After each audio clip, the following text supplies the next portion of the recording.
Hello students, today we will start the topic industrial development in the time period 1950 to 1990.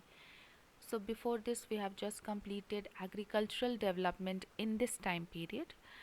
So now we will just see what all policy changes were made in the industrial sector for heavy industrialization of the economy. Before that, let us just go into a short introduction to the history of industrialization in India. In the pre British period, India was industrially advanced.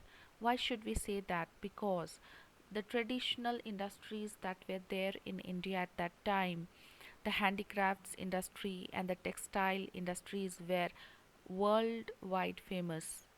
Those were the prominent industries and they were in good shape and established industries. But in the British rule, the 200 years British rule, these traditional industries were systematically destroyed and no efforts were made by the Britishers to build up the industrial sector. Hence, the industrial sector of our economy was lacking in basic and heavy industries.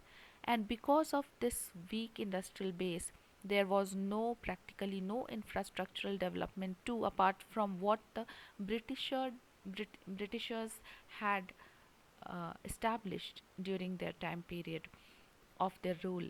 So, because of this stagnancy, Indian uh, industrial sector was also stagnant, although there were certain industries which were the textile, jute, and iron and steel industry, that is the Tata Iron and Steel Industry, which was established in 1907. So, apart from these industries, industrial sector had not shown any other development. There were no other industries in our industrial sector. So, in order to expand the industrial sector into variety of industries, the government took various measures and policy changes were done. So we will see that in this topic. So let us go ahead to the next topic. And before we go into understanding how industrialization was brought forth, let us just understand the importance of industrialization. Now, the points here are given. So, before understanding the first point, let us just understand that how industrialization leads to more employment because it needs more skilled labor force. Therefore, it also leads to um, bringing or developing skilled labor force in the economy through training and education, and hence it leads to more employment and it leads to generation of skilled labor. It helps in diversification of market because industries are of variety type of industries. There are various industries, and hence it leads to diversification of market by enlarging the choice of goods, by enlarging the basket of goods in the market. And hence it also develops infrastructural facilities. It also helps in developing infrastructural base. So due to all this, it leads to an increase in income in the economy and hence increase in per capita income, and provides for goods to meet high income demands. So we see here that industries are very important and crucial for an economy. Also, industrial goods are uh, traded and exported, and therefore crucial from the point of view of earning foreign exchange. The point here says income elasticity. It helps in earning foreign exchange as income elasticity of demand for industrial goods is much higher, meaning to say that when the incomes increase, at higher incomes, demand of industrial goods is much higher as compared to agricultural products. So industry is far capable of expanding the market, of building infrastructural facilities, of earning foreign exchange, and therefore giving a rise to national income and therefore per capita income in the economy. So industrialization is very crucial for the economy. You can go through the points in the reference material also. You will be getting some more points there to understand the role of industrialization. So let us just understand the next topic, role of public sector. Now in the initial phases of industrialization, public sector, that is the government, was given more important role or leading role. So government owned all basic and heavy industries, all strategic industries. Why? Because the private sector was then not capable of bringing about that heavy industrialization that the economy needed. So the role of public sector in the industrial development was very, very crucial. Hence, we will understand why it was so, why the role of public sector was so important.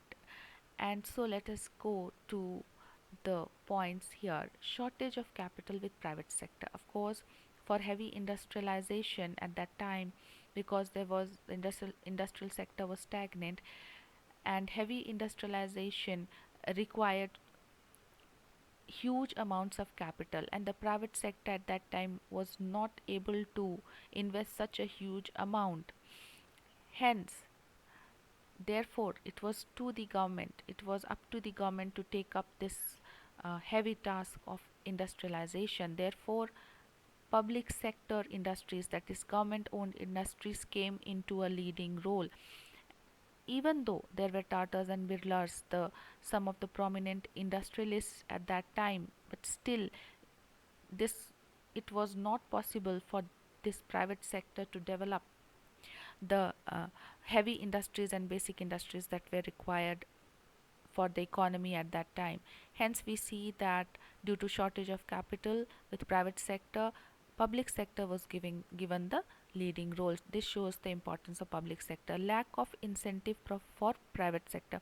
Private sector did not have incentive to produce because there was no market at that time. The Indians, the population, the larger section of population was not having the income, as we know, because at the time of independence, because the economy was not developed at that time, it was not even developing, it was in a stagnant state. So in that initial years of planning, people were not having incomes for demanding goods. So there was a low level of demand and Indian market was not big enough. So private industrialists were seldom encouraged to participate for heavy industrialization. So lack of incentive was there for private sector to invest in industries at that time. So it was up to the government to bring up all basic and heavy industries at that time. Also, why private industries are not interested when there is uh, not a big market in the economy? Because private industries are profit motivated, as it was pointed out earlier also. Objective of social welfare. The objective of equity and social welfare can only be achieved through government's direct participation, and this point was also suggested in goals of planning. So this point must be clear to you now.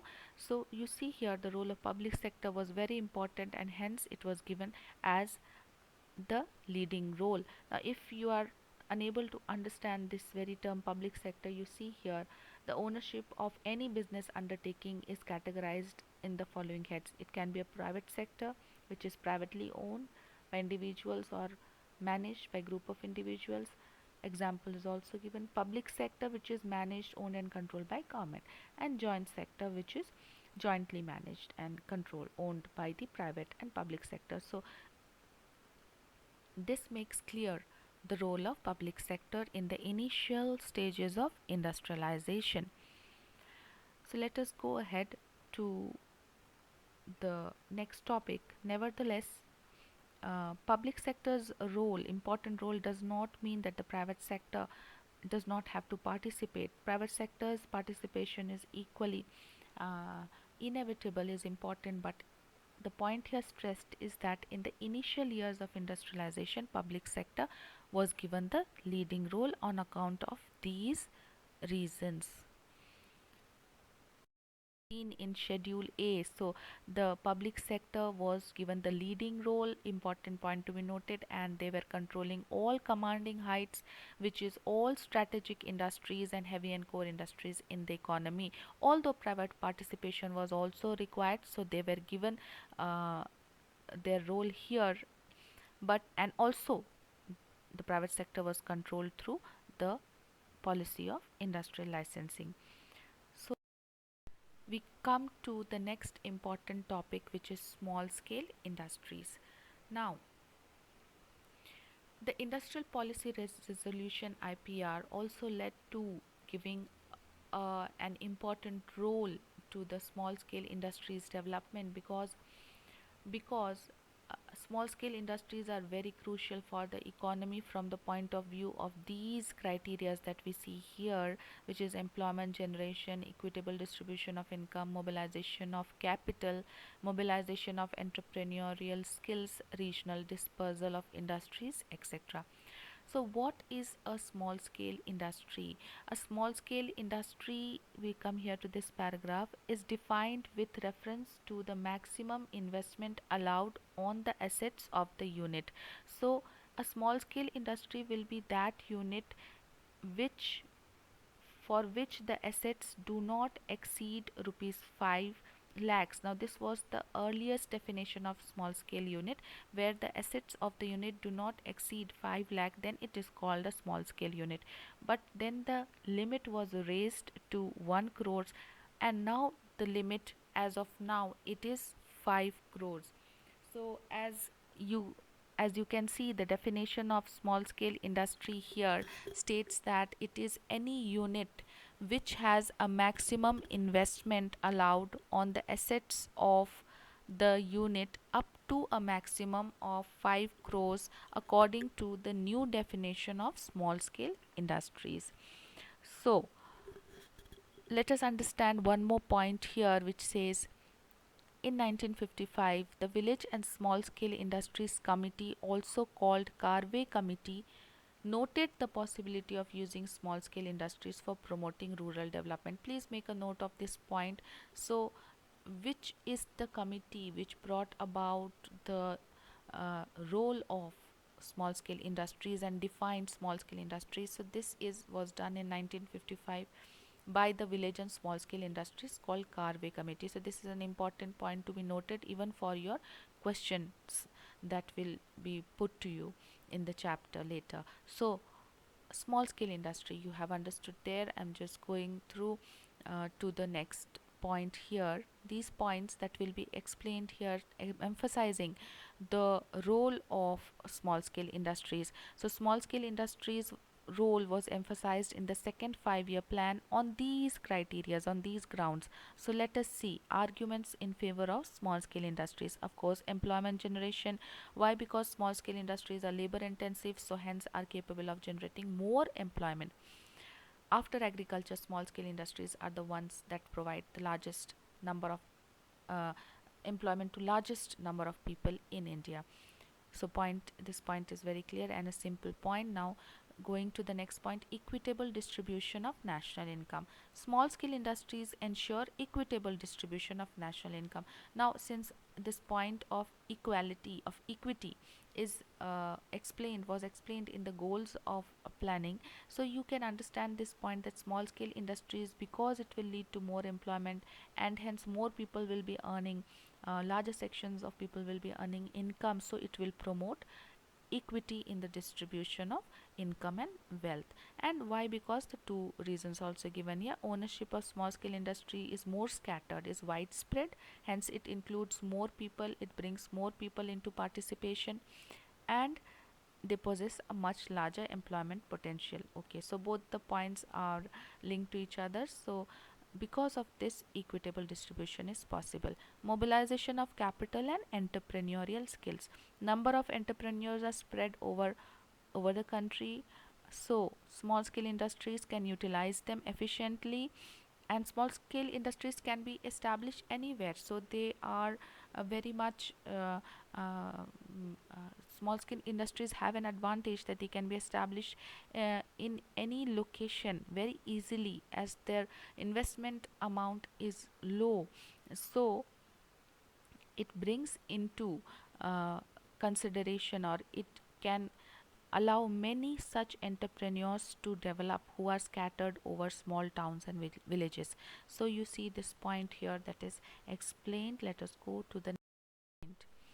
It also will reduce regional disparities, or let us say in other words, it will promote regional dispersal of industries. This is what the government wanted to do. Government wanted regional equality in industrialization. So small scale industries, since they can be dispersed throughout the country. Hence, it will promote regional dispersal and also regional equality in industrialization.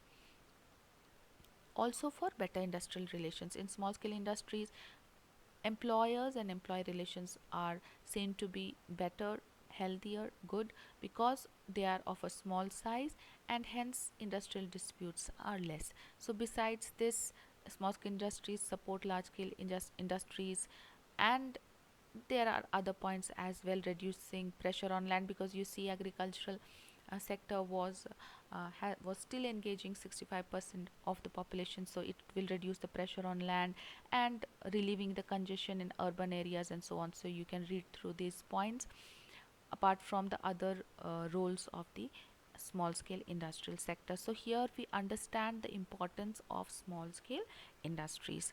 So protection of small scale industries by the government is very important, and hence the government has reserved production of number of products for the small scale industry. So this is how the government takes care of this point here, that the small scale industries are protected from the competition of large firms. So they are protected from the competition of large firms, then only they can flourish, they can develop. So also, apart from this, from protection, apart from the protection from competition of large firms, the government also reserves production of number of products for small scale industries. So this all these points are clear here, and small scale industries were also given concessions. Like we said, that whenever the government wanted to promote any industry, it would allow them certain concessions, and so it will get concessions in terms of lower excise duty, which is the tax here, tax on manufacturing. So lower taxes, I will say here. So it is given tax concessions as well as bank loans at lower interest rates. So small scale industries, this whole topic is very important. As we stated, the definition of small scale industries, the Karve Committee's role in the establishment of small scale industries, and also the role of small scale industries in the economy, as we have discussed in these points, how it is very crucial for the development of the economy in the initial stages as well as for in the long term as well. So let us come to the very last um, topic of our chapter 2, which is trade policy.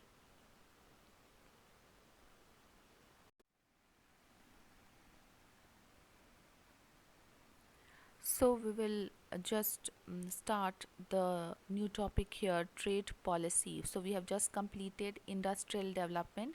Although I have discussed it a little briefly, please go through all reference materials that are being sent and the chapter 2 to understand all the topics in a better manner, and go and write down the question answers also. So when you read through carefully, you will be able to write down the question and answers.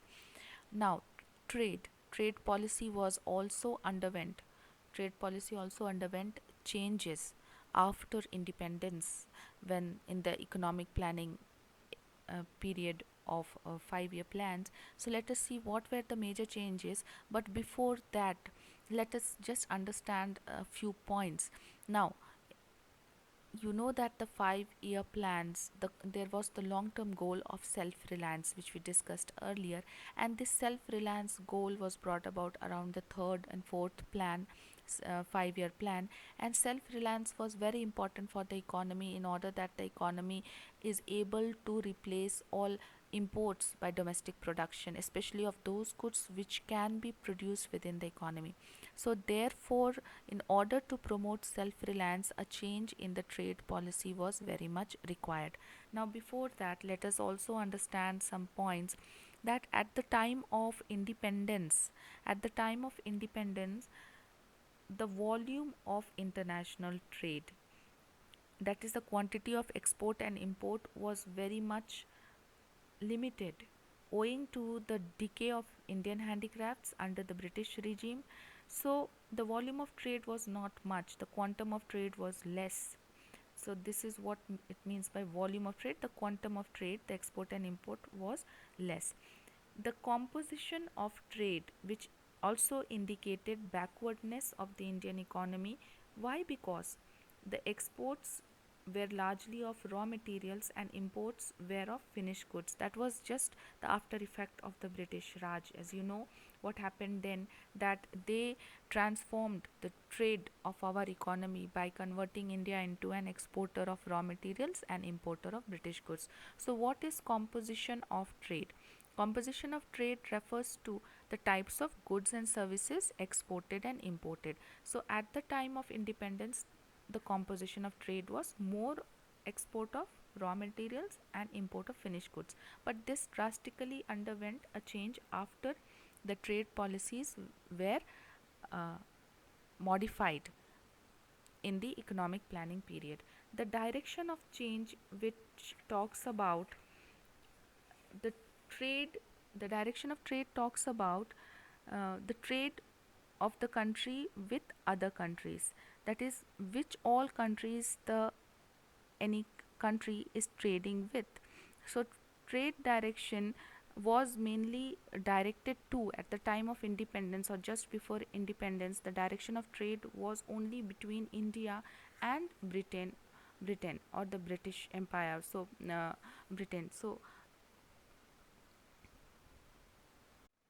but after independence and after the economic planning started, the direction of trade also underwent a huge change. Now, India was trading not only, of course, the share of Britain had reduced, and other countries with which India was trading was US, UAE, China, and others, even Switzerland, Saudi Arabia. So, these were the countries now the Indian economy started trading with, in comparison to the previous trade direction of trade which the economy was following. I hope the points here that I have said, I have just given some points which you should know: the volume, the composition of trade, and the direction of trade, which went drastic changes after the trade policy was modified in the planning period. So, uh, regarding whatever I have just described, you will be given the reference material, the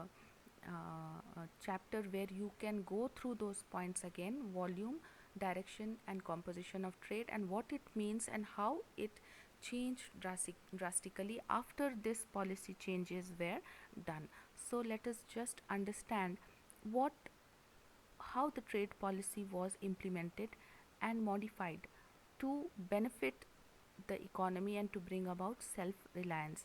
So, the strategy that the economy adopted, the government adopted, was import substitution strategy, which is also called an inward looking trade policy or strategy. So, I'm repeating it, that the government adopted a inward looking trade policy, which is also better called import substitution policy. So, what is import substitution? So, you see here inward looking trade strategy, which is import substitution.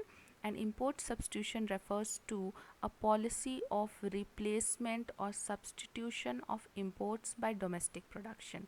So, it is clear this point has been before also it has been said. So, the basic aim of the policy was to protect the domestic industries from foreign competition. So, now in the initial stages of industrialization, the domestic industries were coming up and they were not in a position to compete with the foreign competitors or industries which were well established. So, this policy was replacing imports, substituting imports by domestic production. Also, the aim was to protect domestic industries. So, you see here, so because of this policy of producing indigenously, it would help in achieving two objectives as well: saving of foreign exchange, because when we don't import from outside many goods, then foreign exchange is saved, and also achieving self reliance. So, I hope the topics here are clear to you. So, the trade policy was an inward looking or import substitution type of policy, and what were its objectives, and therefore it helped in achieving self reliance. So, now in order to uh, implement this measure or this policy change, the government made some changes. The government allowed tariffs. Tariff is a tax levied on imported goods. So the government started imposing heavy duty or tax on imported goods so that imports will be curbed or reduced drastically. So imports were becoming expensive because of the tariffs or the heavy duty, and hence the use of imported goods was discouraged. So this reduced the import of goods in the economy. Plus there was this policy of quota, where quotas are fixing the maximum limit on the imports of a commodity by domestic producer. So the government referred to what is called quota for the importers, so they could not import an amount more than what was fixed by the government. So quota is the maximum limit on the import of a commodity. So the tariffs and quotas that were imposed drastically reduced the imports from the foreign international market, and hence it allowed the government to follow this policy of import substitution and its inward looking strategy to bring about these objectives.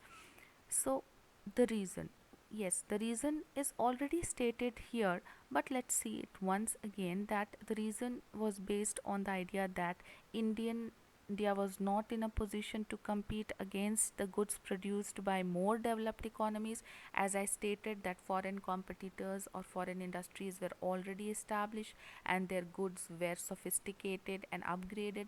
So domestic industries were still in the at its birth, so they were in the initial stages, so they could not compete, and hence this import substitution policy was required to protect the industries. Or it was necessary for saving the foreign exchange, because there are heavy imports, then foreign exchange has to be paid for those imports. So in order to preserve or reserve the foreign exchange, it was required at that time for the economy to follow such a policy.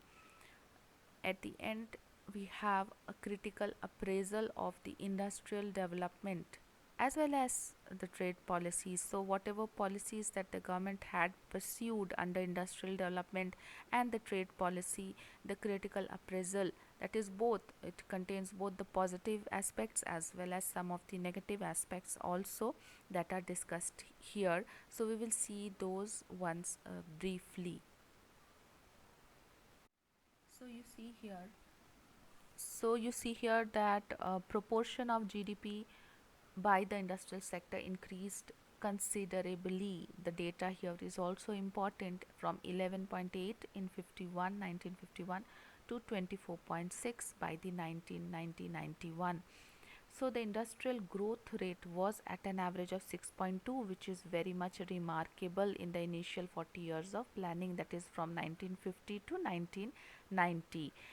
Then Indian industry was no longer restricted to cotton textiles, but there was a wide range of industries that were coming up, especially engineering goods industries or even electrical industries. So in the industrial scenario, the electrical goods industries that were coming up was also called the sunrise industry. Why? Because it was making remarkable progress. So the electronics industries was also termed as sunrise industry, because these industries were uh, de- developing in a drastic manner at a very good rate. So engineering goods and wide range of consumer goods as well as electrical goods industry, which I just mentioned, you can make a note of it, also developed during this time. So the industrial sector therefore became well diversified. So there was a wide range of industrial goods that came into the economy through this type of industrialization. The promotion of small scale industries gave more opportunities for people with small capital to come into business. Hence, it promoted growth with equity. This point has been made clear in the topic of small scale industries. Protection from foreign competition, what we just did now, import substitution, had positive effects which we have seen, but there was certain drawbacks of this effect. So inward looking strategy was inward oriented and hence failed to develop a strong export sector. So, as the economy or the government concentrated more on domestic production, it failed to build a strong export sector as well in order to export the goods of the economy to the other countries. So this was one area where the economy was lagging behind at that time. Also, there was a lack of competition. Now, due to restriction on imports, as the other goods from the international market, foreign goods were not coming in, the domestic producers did not face any competition. They were protected. Hence, they seldom tried to improve the quality of the goods. And so, the Indian consumers were faced with whatever goods that were there in the market, even though if it was of not a very good quality. So producers at that time did not try to improve the quality of the products or bring it up to international standards of product quality. So when after 1991, so we are in the phase of 1950 to 1990, but after this phase, because the export sector was not developed and the Indian goods were not of international standards, the economy faced huge difficulties too, that we will see later. So you see here the drawbacks of, although import substitution was good for the economy for achieving self reliance, but it also had these drawbacks. So now we see here the licensing policy that we talked earlier in the industrial sector, the topic there. So this was also misused. So we see here two drawbacks of the licensing policy of the government. It was misused by big industrialists because the government was emphasizing too much on obtaining of licenses. The big industrial houses obtained licenses easily, and they did it for not allowing other competitors, other industries to get into the market or in those areas where they were performing. So misuse of licensing policy was done by the big industrialists. Also, obtaining license was a cumbersome and a time taking process, so many industrialists were spending time just to obtain a license. So these 2 points are the drawbacks of the licensing policy that was introduced to control or regulate the private sector. So this is also an important point here, and there is a question also attached to it. The points here also are important as there are questions to referring to these points. So when you come to it, you will be able to understand. So you will go through the points clearly later, and also through the chapter, go through the chapter clearly. There is a box here where there is an important point of the public sector given. You can just go through it, but just the main point here is that even though public sectors make losses, so and the initial years of planning that I said here in this very topic that we are discussing in the industrial sector topic, that we saw that public sector was given the leading role, but as years moved by, many public sector industries started facing losses because of their inefficiency in production. So even though they were making losses, it was difficult to close down such huge undertakings, even if it depletes the nation's limited resources. So those resources that were being used up in those industries, so it was making use of those resources, depleting those resources, but not making profit or running in losses, even though such government industries were could not be closed down very easily because of the huge investments that were made in those industries too.